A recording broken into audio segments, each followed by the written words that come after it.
Médicos TV continúa con este programa interesante como lo es cáncer de pulmón con el doctor Julio Solarte, cirujano de tórax, neumonólogo. Julio, muy interesante el tema, hemos hablado sobre lo que es el concepto de cáncer en términos generales para que el público lo conozca, cáncer de pulmón, sobre los agentes causales, el pronóstico, la sintomatología que se puede presentar, y quedamos en el segmento anterior para conversar sobre los métodos diagnósticos. ¿Cómo podemos diagnosticar un cáncer de pulmón? Okay. Cuando nosotros estamos frente a un paciente fumador o a un que va asintomático o un paciente que nos consulta con sintomatología respiratoria o pulmonar, el primer método, el más sencillo, el más aceptado por la población, el más económico, es una radiología del tórax, donde nosotros vamos a buscar pues las manifestaciones de los nódulos pulmonares o realmente las masas o derrames pleural. Una vez que nosotros diagnosticamos un nódulo pulmonar, nosotros tenemos entonces o contamos con la tomografía de alta resolución que nos permite a nosotros detectar otros nódulos más pequeños que no han sido vistos en la radiología, porque la tomografía tiene mucha mayor sensibilidad que la radiología, pero obviamente es más costoso. O nos permite también evaluar los ganglios del mediastino para ir estadiando la enfermedad y por supuesto caracterizar el nódulo o masa de ese pulmón.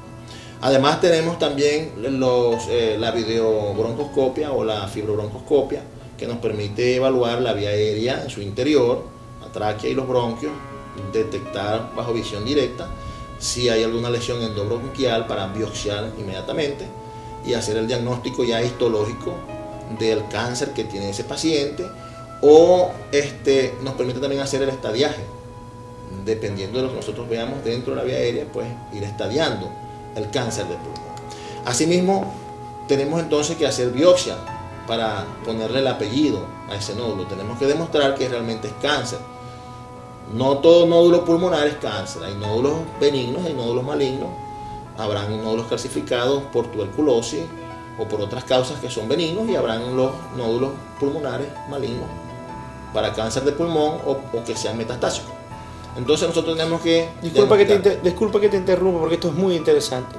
Ustedes pueden darse cuenta, los neumologos, los cirujanos de tórax, con una biopsia, o hay algún método para ustedes saber si es un cáncer primario de pulmón o si es una metástasis de otra parte del cuerpo. Generalmente, si no hay antecedente epidemiológico del paciente, nosotros vemos, por ejemplo, cuando hay imágenes metastásicas, las llamamos en balas de cañón. Vemos múltiples imágenes en ambos campos pulmonares. Es una imagen típica de que hay un cáncer de pulmón metastásico. ¿Okay? Pero el diagnóstico definitivo siempre nos va a dar el patólogo. Una vez que le enviemos la pieza anatómica, él nos va a decir: este es un adenocarcinoma de pulmón, o este es un adenocarcinoma metastásico probablemente de colon, o esto es un adenocarcinoma metastásico del sitio primario. La última palabra la tiene pues el patólogo. ¿Okay? Entonces contamos con varios métodos de biopsia. Si tenemos una masa pegada a la pleura, con una aguja es suficiente a través de una biopsia guiada por tomografía para obtener el diagnóstico histológico. ¿Okay?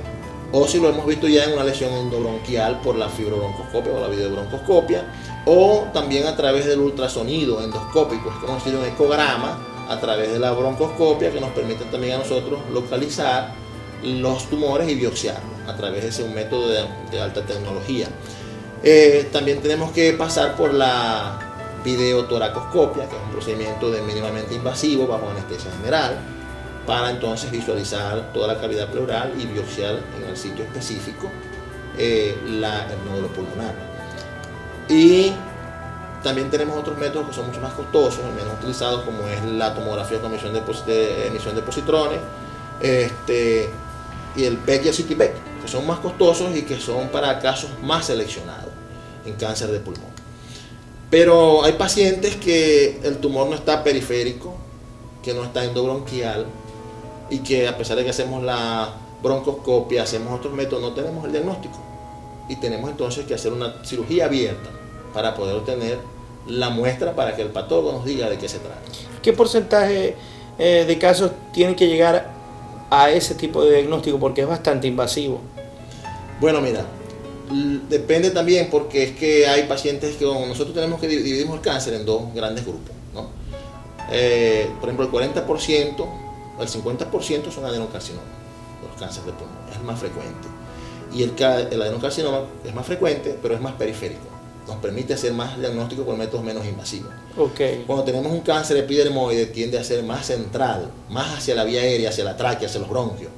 Si infiltra es fácil que nosotros diagnostiquemos con la bronjoscopia, pero si no infiltra probablemente nosotros tengamos que hacer una cirugía abierta. Entonces es un porcentaje que es muy variable, pero está alrededor de un 40% de los pacientes que tenemos que hacer cirugía abierta para hacer el diagnóstico. Me ibas a hablar precisamente de la toracotomía. Bueno, te decía pues que a veces tenemos que llegar a una cirugía abierta para hacer el diagnóstico, ¿no? La idea es llegar a la cirugía con intención de curar al paciente. Es decir, que se puede, aprovechando esa toracotomía, tomar, biopsiar y a la vez tratar de pronto operar la tumoración. Sí, hay que individualizar cada caso. Pasa lo siguiente: el cáncer de pulmón, nosotros tenemos, antes de ir a hacer una cirugía definitiva, que tener evaluado al paciente, estadiado, porque él da metástasis muy frecuentemente a cerebro. Entonces tú tienes que hacer una resonancia cerebral o una tomografía cerebral, porque no haces nada con quitar el tumor del pulmón y dejarle entonces el tumor en el cerebro. Tú tienes que hacer una tomografía abdominopélvica, porque el paciente hace metástasis a las glándulas suprarrenales. Y te repito, no hacemos nada con quitar el pulmón y dejar el cáncer en las glándulas suprarrenales. Tenemos que hacer un cintilograma, un gammagrama óseo, porque él da metástasis a los huesos, ¿ok? Entonces, y da metástasis a hígado. Entonces, esos son los sitios más frecuentes de metástasis al cáncer de pulmón. Entonces, antes de yo ir a operar una cirugía definitiva en un cáncer de pulmón, tengo que estar seguro que no tiene cáncer en el cerebro, que no tengo en el hígado, que no tengo en las suprarrenales y que no tengo a nivel de hueso. Entonces, nosotros tenemos que, el caso tiene que ser individualizado. Si el paciente va a una cirugía para biopsia, es para biopsia, a menos que nosotros hayamos hecho ya previamente el estadiaje del paciente, y entonces iría a una cirugía con una biopsia por congelación. Nosotros retiramos el nódulo, se lo entregamos al patólogo con el paciente todavía abierto, esperamos que él nos diga si es bueno o es malo. Si el patólogo nos dice que es bueno, sencillamente la cirugía se acabó. Si el patólogo dice que es malo y ya tenemos al paciente estadiado y todo lo demás es negativo, entonces procedemos a hacer una lobectomía, quitar todo el lóbulo de pulmón, o hacer una bilobectomía, quitar 2 lóbulos de pulmón, o inclusive una neumonectomía, que es sacar completamente el pulmón. Y eso es parte del tratamiento. Es muy interesante, y te tengo una pregunta. ¿Han tenido excelente pronóstico en algún caso en particular? Esto me lo vas a contestar en el próximo segmento. Vamos a publicidad y ya volvemos con más de Médicos TV, el programa de los médicos en acción a través de Telecolor, el mejor canal del Zulia.